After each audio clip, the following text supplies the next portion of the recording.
In this video, I'm going to explain the basic meanings of all 12 houses. Let's start with the first house. It is the most important house because it signifies the owner of the horoscope, their character, talents, appearance, health, and life in general. For example, if you have a positive Jupiter in the first house, you are probably an optimistic person, and you will have many opportunities in life. The second house is about money, how you earn it, how you spend it, and events related to money.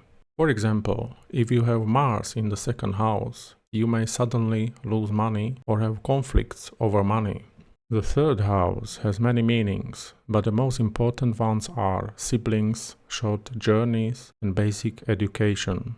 Let's say you have Mercury in this house. Your siblings are probably talkative. You are likely to make a lot of short journeys, and you may study languages. Let's move on to the meaning of the fourth house. It signifies family, especially parents, the home, and the real estate in general. If you have Saturn in this house, your parents are probably strict and you may have housing problems. The fifth house signifies children, but not only your own children, it signifies children in general. It also signifies games, hobbies, and entertainment. The sixth house is a challenging one.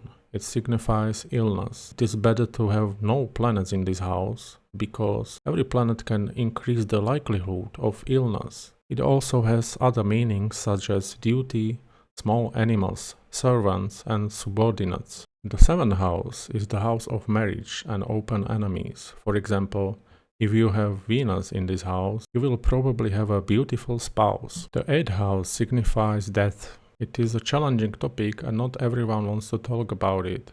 You should be careful what you say to a person. It is not only about their own death, but also the death of people in their life. Another important topic of this house is shared money, including inheritance, insurance, and loans. If you have Jupiter, a positive planet in this house, you may inherit a significant amount of money. The ninth house has several meanings. It signifies long journeys, foreign countries, higher education, faith, and politics. The Sun in this house is excellent. You will probably earn a higher education degree and your travels will be successful. The 10th house signifies your career, the profession you have talent for, and how successful you are. It also signifies superiors and your public image. If you have Mars in this house, you may become an athlete, a soldier, an engineer, or an entrepreneur.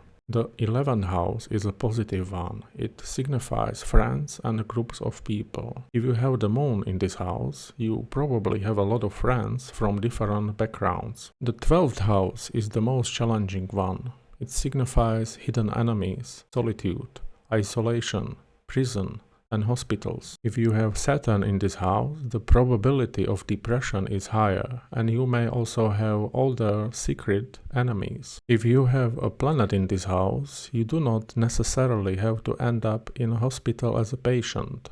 You may work there instead, which is a much better outcome. These were the basic meanings of all 12 houses. There are also other derived meanings, but those are a little more advanced. I also want to point out that I'm using the whole sign house system and I recommend it to you as well. It is the original house system of Hellenistic astrology. In this system, each zodiac sign becomes one house, starting with the rising sign, which is the first house. What planets do you have in your houses and how do they manifest in your life? Let me know in the comments.